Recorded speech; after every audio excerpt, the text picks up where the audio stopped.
Farida RTI SK news agency में आप सभी का स्वागत है। आइए देखते हैं आज की बड़ी खबरें। हेलो फ्रेंड्स, मैं Farida RTI SK news agency में आप सभी का स्वागत है। महाराष्ट्र के ठाणे जिले के बदलापुर में 2 स्कूली बच्चों के यौन उत्पीड़न की घटना सामने आई है। यौन उत्पीड़न का आरोप स्कूल के सफाई कर्मी पर लगाया है। परिजनों की शिकायत पर 17 अगस्त को आरोपी को गिरफ्तार कर लिया गया। पिछले दिनों पश्चिम बंगाल के कोलकाता में महिला डॉक्टर के साथ दर्दगी और हत्या की घटना ने पूरे देश को झकझोर दिया। इस घटना के बाद लोगों का आक्रोश थमा भी नहीं था कि अब महाराष्ट्र से ही कुछ ऐसी घटना सामने आई है। राज्य के ठाणे जिले से बदलापुर में स्कूली बच्चों के साथ छेड़छाड़ का आरोप लगाया है। पुलिस ने घटना में शामिल एक व्यक्ति को गिरफ्तार कर लिया है। इस मामले में महाराष्ट्र में अलग अलग राजनीतिक दलों से नेताओं का बयान सामने आया है। आइए देखते हैं वीडियो। बहुत ही ये बुरी घटना है। इसमें जो उनके क्लास टीचर है, प्रिंसिपल है और जो असिस्टेंट है, सबको निलंबित किया गया है। शाला को नोटिस दी गई हुई है और इसके साथ ही मैंने पूरे डिपार्टमेंट को आज यहाँ पे बुलाया है। मेरे डिपार्टमेंट के 4 आईएएस ऑफिसर और प्रिंसिपल सेक्रेटरी सब यहीं पे मौजूद है। हम लोगों ने बहुत स्ट्रिक्ट इंस्ट्रक्शंस दिए हैं कि सखी सावित्री समिति हमने अपॉइंट की थी, जिसमें 1 लाख में से 82,000 कमिटीज़ बन गई है। लेकिन मुझे ऐसे लगता कि ये भी काफ़ी नहीं है। इसीलिए जैसे ऑफिस में हम लोग विशाखा समिति बना रहे हैं, वैसे ही विशाखा समिति बनाने का GR मैं आज ही निकाल रहा हूँ, ताकि जो बड़े बच्चे हो, जो 9वीं में है, 10 में है, वो लड़कियाँ इसमें भाग ले सके और ये छोटे बच्चों का प्रोटेक्शन कर सके। इसके साथ ही जो देर हुई थी, मतलब 13 से 16 तक का ये इंसिडेंस है और 18 को इसका FIR उनके जो पालक है उन्होंने किया था। तो इसमें भी 12 घंटे का जो गैप हुआ था, वो 12 घंटे उसके बारे में वहाँ के जो PI है उनको भी ट्रांसफ़र किया गया है। लेकिन मैं अपने ऑनरेबल डिप्टी CM साहब के विनती करूँगा कि इसको भी निलंबित किया जाए, उस पुलिस ऑफिसर को भी। शाला को तो नोटिस बजाई गई है और ये जो अक्षय शिंदे है, इस अक्षय को अक्षय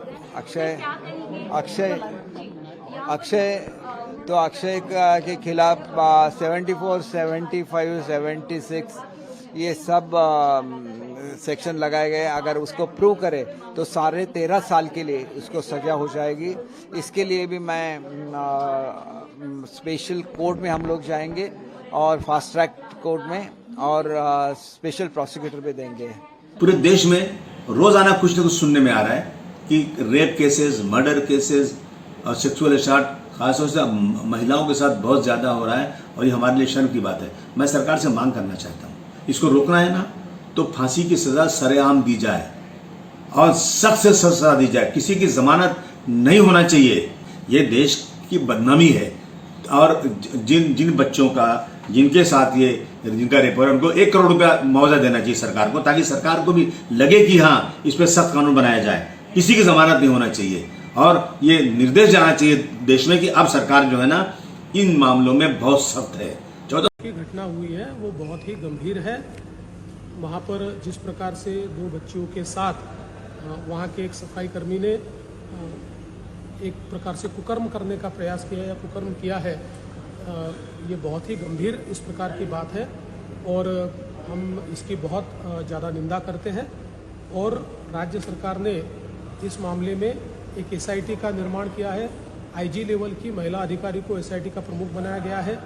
हमारा ये प्रयास है कि इस मामले की तुरंत जांच होकर और चार्जशीट भी जाए और फास्ट ट्रैक कोर्ट में इसको हम चलाने की कोशिश करेंगे, ताकि जो पीड़िता है उनको एक प्रकार से उसमें न्याय मिल पाए। इस प्रकार का हमारा प्रयास होगा। क्राईम अगेन्स्ट विमेन म्हणजे महिलांच्या विरोधात होणारे या सगळ्या ज्या घटना आहेत त्या प्रचंड महाराष्ट्रात वाढताना दिसत आहेत। मी बदलापूरला आणि महाराष्ट्रात किंवा देशात कुठेही अशी जी घटना होते त्याचा जाहीर निषेध एक समाज म्हणून आपण सगळे करतो। विषय अतिशय संवेदनशील आहे, पण ज्या पद्धतीने तो हाताळला गेला हे अतिशय दुर्दैवी आहे। काल जेव्हा लोक रस्त्यावर उतरले तेव्हा या सरकारला जाग आली आणि तुम्ही बघा की या सगळ्या घटनांमध्ये एकीकडे 200 कोटी रुपये खर्च करून हे सरकार फक्त जाहिरातबाजी इलेक्शन म्हणजे लोकसभेच्या इलेक्शन नंतर त्यांना त्यांच्या बहिणी लाडक्या झाल्या एकतर आणि त्यानंतर 200 कोटी रुपये खर्च करून त्यांनी जाहिराती केलेल्या आहेत संपूर्ण महाराष्ट्रात 1500 रुपये देऊन लाडकी बहीण योजनेचा. तुमच्या सगळ्यांच्या चॅनलवर काल मी पाहिलं एका महिलेची वेदना. त्या बदलापूरच्या महिला काय म्हणत होत्या की या सरकारचे 1500 रुपये आम्हाला नको, आम्ही सरकारला 2000 रुपये देतो, पण आमच्या लेकी सुरक्षित ठेवा. हे कालची भूमिका अनेक महिलांची व्यथा दुःख हे आपण सगळ्या माध्यमांमुळे संपूर्ण महाराष्ट्रात नाही देशात पोहोचलेलं आहे. आज महिला सुरक्षितता आणि नागरिक सुरक्षितता हे अतिशय गंभीर विषय झालेले. मला सरकारला 2-3 प्रश्न विचारायचे. शक्ती कायदा जो महाविकास आघाडीच्या काळात आणला होता त्याचा पुढे काय झालं? तो महिला सुरक्षिततेसाठीच आणला होता ना कायदा. त्याचा या सरकारने काय केलं? आणि या सरकारचा धाक हा अशा लोक जे बलात्कारी आहेत किंवा महिलांवर जे अन्याय करतात त्यांच्यावर कसा नसतो? यांचा धाक फक्त इन्कम टॅक्स, सीबीआय, ईडी यापुरतच सीमित आहे. म्हणजे घर फोडा, पक्ष फोडा, भीती दाखवा एवढंच करतात. या नराधामांच्या विरोधात या सरकारला किंवा सरकारची भीती कुणालाच वाटत नाही. सातत्याने गेल्या आठवड्याभरात 7 केसेस आलेल्या आहेत. या तुमच्याच माध्यमातून आमच्याकडे आलेल्या किंवा पोलीस कडून किंवा वर्तमानपत्राच्या बातम्या आल्या आहेत त्याच्याकडून हा सगळा डेटा आमच्याकडे येतो. आता मला एक गोष्ट सांगा की या संपूर्ण कालच्या सगळ्या प्रक्रियेमध्ये संस्था कुणाची आहे याच्यात मला पडायचं नाही, पण जर संस्थेची कंप्लेन आली होती तर याची नोंद या राज्याच्या शिक्षण मंत्रालयाने का नाही घेतली? त्याच्यावर कुठली ऍक्शन का शिक्षण मंत्रालयाने घेतली नाही?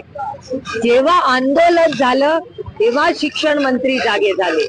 जेव्हा आंदोलन झालं तेव्हा दिल्लीमध्ये जास्त असणारे राज्याचे गृहमंत्री, तुमच्या टीव्हीवर मी बाईट्स बघते, महाराष्ट्रात पण बाईट दिल्लीवर नाही. त्यामुळे गृहमंत्री कदाचित पार्ट टाइम काम महाराष्ट्र करतात कारण का ते दिल्लीत जास्त असतात असं एकूण दिसतंय. हे प्रचंड वेदना देणारी कालची घटना झालेली आहे. ज्या पद्धतीने म्हणजे एखाद्या पोलिसाला तिथून काढून हा प्रश्न सुटणार नाहीये. वकील ही त्यांनी तातडीने दिलेला आहे, पण वकील हे भारतीय जनता पक्षाचे उमेदवार होते ना मला वाटतं लोकसभेला. ठीक आहे, आता मला त्याच्यात राजकारण आणायचं नाही. उज्ज्वल निकम एक चांगले वकील आहेत, पण वकील द्यायचं काम संस्था चालकांनी लावलेला उशीर, शिक्षण खात्याने केलेली म्हणजे दुर्लक्ष किंवा पोलीस यंत्रणेने केलेलं दुर्लक्ष, या सगळ्या गोष्टीची पारदर्शकपणे इन्क्वायरी झाली पाहिजे. पण पोलिसांच्या बदल्या करून प्रश्न सुटणार नाही. ही नैतिक जबाबदारी गृहमंत्र्यांनी घेतली पाहिजे. आणि मला असं वाटतं की नैतिकतेच्या आधारावर या राज्याच्या गृहमंत्र्यांनी या सगळ्या गोष्टीची जबाबदारी घ्यावी.